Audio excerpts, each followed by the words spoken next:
English grammar one word substitution. चलिए start करते हैं। फर्स्ट है Panacea. Panacea means a cure for all disease, मतलब एक ऐसी दवा जो सारी बीमारियों में एक साथ काम आए, उसे कहते हैं पेनेसिया। अगला है psychology. Psychology means the study of the human mind, मतलब ह्यूमन माइंड का स्टडी करना या अध्ययन करना क्या कहलाता है, साइकोलॉजी। उसके बाद है platitudes. It means commonplace remarks. इसका मतलब होता है कि एक से अधिक स्थानों के लिए एक समान पहचान चिन्ह। उसके बाद है postmortem. Postmortem means an examination of a dead body, मतलब एक मृत शरीर का अध्ययन करना पोस्टमार्टम कहलाता है। अगला है versatile. Versatile means one who is gifted with several talent, मतलब एक ऐसा व्यक्ति जो इसके पास एक से अधिक टैलेंट हो, वो डांसर भी हो, म्यूजिशियन भी हो, ठीक है, उसके बाद बहुत सारे टैलेंट एक साथ रखता हो, पढ़ाई लिखाई में भी अच्छा हो, उसे कहते हैं वर्साटाइल। उसके बाद है utopia. Utopia means an imaginary ideal. Utopia means an imaginary ideal. इसका मतलब होता है एक ऐसे स्थान या ऐसा व्यक्ति जो पूरी तरह से आदर्श हो, आइडियल हो, जिसमें किसी प्रकार की गलती ना हो और जो पूरी तरह से जहां पर अन्याय ना हो, उसे कहते हैं यूटोपिया। उसके बाद है unanimous. It means a decision on which all agree, मतलब एक ऐसा डिसीजन जिसमें सब एग्री हो या सब सहमत हो, उसे कहते हैं अनएनिमस डिसीजन। उसके बाद है teetotaller. It means one who does not drink liquor. It means ऐसा व्यक्ति जो कभी शराब नहीं पीता, उसे कहते हैं टीटो टेलर। उसके बाद है theist. Theist means one who believes in God, मतलब एक ऐसा व्यक्ति जो भगवान पर विश्वास करता है, उसे हिंदी में कहते हैं आस्तिक। Next is wardrobe. Wardrobe means a place where clothes are kept. It means एक ऐसी जगह या एक ऐसी स्थान जहां पर बहुत सारे कपड़े एक साथ रखे जाते हैं, उसे कहते हैं वार्डरोब। अगला है widow. Widow means a women whose husband is died, मतलब एक ऐसी महिला जिसका पति मर चुका हो, हिंदी में इसे कहते हैं विधवा। A women whose husband is died. Next is widower. Widower means इसका अपोजिट होता है, इसका मतलब होता है a man whose wife is dead, मतलब एक ऐसा व्यक्ति जिसकी पत्नी मर चुकी हो, उसे कहते हैं विडोवर, हिंदी में इसे कहते हैं विधुर।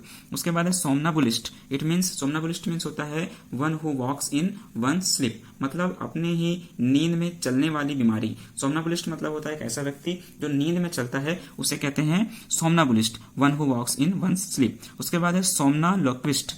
सोमना सोमना सेम वर्ड है, इसमें बुलिस्ट और लोक्विस्ट याद रखिए। बुलिस्ट मीन्स होता है नींद में चलना, लोक्विस्ट मीन्स होता है बोलना।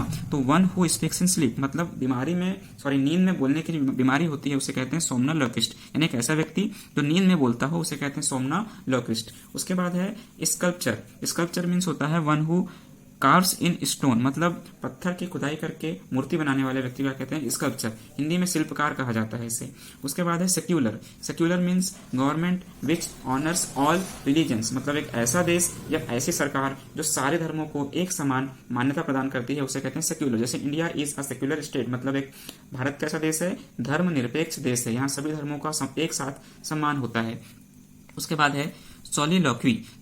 It means a place made to oneself, a speech made to oneself, मतलब एक अपने द्वारा या अपने ही लिए कोई स्पीच तैयार करना, इसे कहते हैं सोलिलोक्वी, यानी अपने आप से बातें करना। उसके बाद होता है resort. Resort means a place where for improving one's health, a place for improving one's health, मतलब एक ऐसी जगह जहां पर व्यक्ति अपने स्वास्थ्य को सुधारने के लिए जाता है, उसे कहते हैं रिसोर्ट। जैसे एक होटल होता है जंगलों में, नेशनल पार्क्स में, उसे कहते हैं रिसोर्ट। उसके बाद है रिजीसाइड। रिजीसाइड मीन्स किलिंग वंस किंग, मतलब अपने ही राजा की हत्या करना, क्या कहलाता है, रिजीसाइड। उसके बाद है रेफरेंडम। रेफरेंडम मीन्स होता है asking everyone for an opinion, मतलब इसे हिंदी में कहते हैं जनमत संग्रह करना, यानी किसी सरकार को यदि कोई डिसीजन लेना है तो वो उस बारे में अपनी जनता से पहले राय मशवरा करती है, उसे कहते हैं रेफरेंडम, हिंदी में इसे कहते हैं जनमत संग्रह। उसके बाद है रेड टेपिज्म।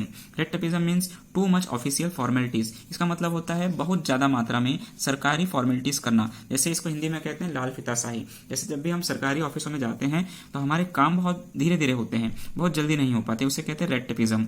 अगला है polyandry. Polyandry means custom of having more than one husband, मतलब एक ऐसी महिला जिसके एक से अधिक पति हो, या एक ऐसी परंपरा है जिसमें महिला एक से अधिक व्यक्ति के साथ शादी कर सकती है, उसे कहते हैं polyandry, custom of having more than one husband. Next है पॉलीगेमी। इसका उल्टा होता है a man having several wifes at a time, मतलब बहुपत्नी, यानी एक ऐसा व्यक्ति जो एक से अधिक महिला के साथ विवाह कर सकता है, उसे कहते हैं पॉलीगेमी।